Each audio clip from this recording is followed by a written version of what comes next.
السلام عليكم ورحمة الله. معكم محمود عادل من قناة محبي السيارات. حلقتنا النهاردة مخصصة للعربيات الاس يو في. يعني ايه اس يو في؟ اللي هي العربيات زي الجيبات والدفع الرباعي، الحاجات الكبيرة الحلوة ديت. هنتكلم في فئة سعرية بداية من 75,000 لحد 150,000.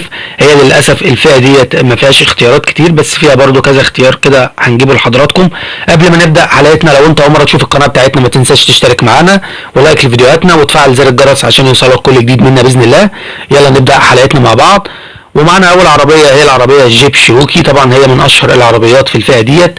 عربية حققت نجاح كبير جدا. هي طبعا صناعة امريكي، نزلت باكتر من محرك، اشهرهم المحرك ال 2000 سي سي والمحرك ال 1600 سي سي، محرك 4 سلندر. الشكل اللي قدام حضراتكم دوت في اواخر الثمانينات. العربية دي طبعا حققت نجاح كبير جدا، اشتغلت في مصالح حكومية واشتغلت في شركات الامن والحراسة، واشتغلت في الجيش، نظرا لانها عربية قوية جدا، عزمها قوي، عزم المحرك، عربية الاداء بتاعها قوي، صاجها عفشة، كل دي ممتاز جدا. العربية دي قطع غيارها موجودة. بالنسبة لشكل العربيات اللي في اواخر الثمانينات دي، سعرها في السوق بيبتدي من 75,000 لحد 100,000، اللي هي من اواخر الثمانينات لحد موديل 95. وبعد كده من موديل 95 او 96 لحد سنة 2000، ده سعره في السوق بيبتدي من 100,000 لحد 140 و150,000، على حسب طبعا موديل العربية بيفرق، وحسب طبعا الحالة، كل ده بيفرق في سعر العربية. نيجي بعد كده للعربية السوزوكي الفيتارا. هي طبعا عربية ياباني مشهورة جدا ومعروفة جدا في فئاتها. نزلت بأكتر من محرك 1600 سي سي 4 سلندر، ومحرك 2000 سي سي 6 سلندر. طبعا ده يبقى عزمه قوي جدا. العربية نزل منها الاوتوماتيك والمانيوال. طبعا نزل منها اللي هي العربية ببابين، والجراند فيتارا هي اكبر شوية 4 ابواب. العربية ديت قطع غيارها موجودة، بس للأسف مش متوفرة بشكل كافي.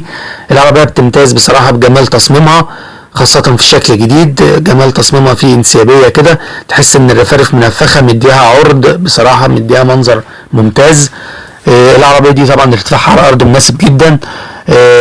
بالنسبة لسعر العربية التسعينات اللي قدام حضراتكم دي، سعرها في السوق بيبتدي من 80,000 لحد 100,000، وده طبعا الشكل الجديد منها.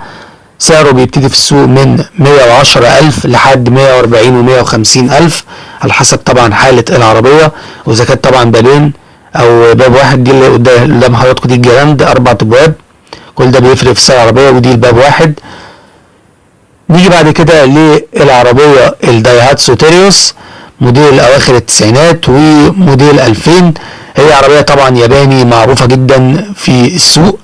عربية نزل منها اكتر من محرك، اشهرهم المحرك ال 1300 سي سي، بينزل معاه فتيس 4 غيار.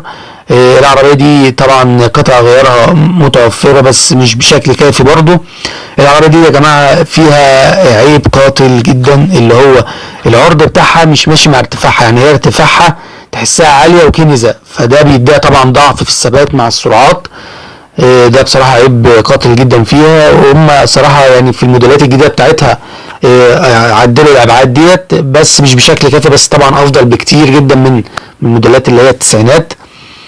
العربية دي في 2007 ظهر منها الشكل اللي هو باسم زوتي اكس بلوجان. ده ظهر من 2007 لحد 2008.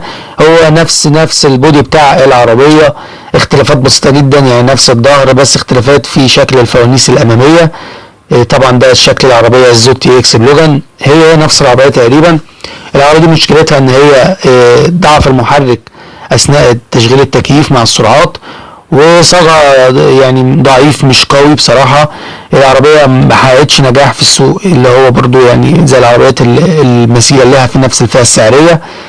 العربية دي يعني مشكلتها يعني في الأمان طبعا، عشان النظر لارتفاع الطول، الارتفاع زيادة عن اللازم. العربية دي بالنسبة للأسعار القديمة منها، سعرها بيبتدي من 75,000 اللي هي أواخر التسعينات لحد 85,000.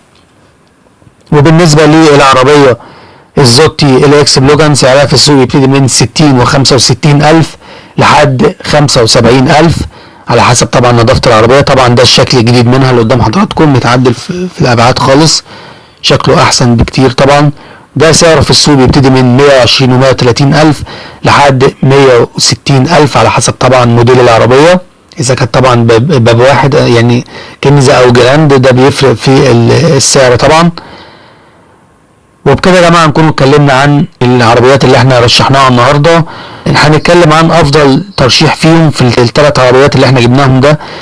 طبعا هي العربيه الجيب شيروكي طبعا هي احسنهم، هي طبعا اقوى عربيه بالنسبه للعربيات اللي احنا جبناها.